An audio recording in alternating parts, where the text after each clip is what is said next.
जय माता दी दोस्तों नवरात्रि के तीसरे दिन चंद्रघंटा माता की हम उपासना करते हैं, पूजा करते हैं।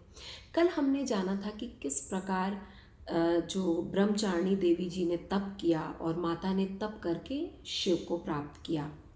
जब हम बात करते हैं चंद्रघंटा की तब आती है पार्वती माता की बात, और ये आती है शिव जी से शादी करने के बाद। यानी कि शिव जी से जब माता की शादी हुई तब उन्हें पार्वती नाम से, जब उनकी शादी हुई तो पार्वती नाम से उन्हें जाना जाता है। तो जब जब उन्होंने तप किया, यानी कि जिस समय उन्होंने इतनी घोर तपस्या की शिव जी को पाने के लिए, तो उनका शरीर पूरी तरह से काला हो गया था। मतलब पूरा शरीर सूख करके कंकाल के रूप में काला हो गया था। तो जब उन्होंने शिव को पाया तब शिव जी ने गंगा जल से पूरी तरह से माता को नहला करके बिल्कुल चमकदार बना दिया। यानी कि माता को जो है गंगा जल से नहला करके पूरी माता चमकने लग गई। और तब महागौरी ने उस चंद्र को, यानी कि चंद्र को अपने मस्तिष्क पर जगह दी, यानी कि मस्तिष्क पर अर्ध चंद्र को उन्होंने स्थान दिया। तो उनका नाम चंद्रघंटा के नाम से विख्यात हुआ।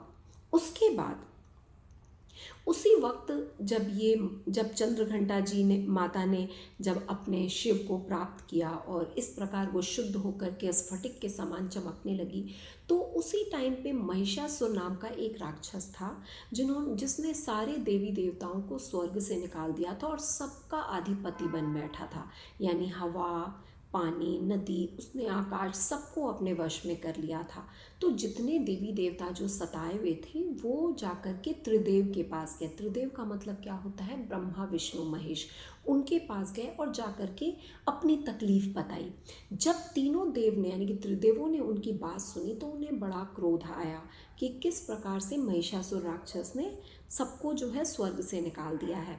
तब उनके ही, यानी उनके क्रोध के द्वारा उनके मुख से तीनों देवताओं के द्वारा त्रिदेव के मुख से जो देवी प्रकट हुई उनका नाम चंद्रघंटा है। और उन्होंने महिषासुर का वध किया और वध करने के बाद देवताओं को उन्होंने स्वर्ग में भेजा। तो इस प्रकार चंद्रघंटा माता जो हैं वो क्या करती हैं कि जब भी हमारे अंदर कोई त्रुटि आती है, हमारे अंदर भी पता नहीं कितनी तरह की भावनाएं हैं।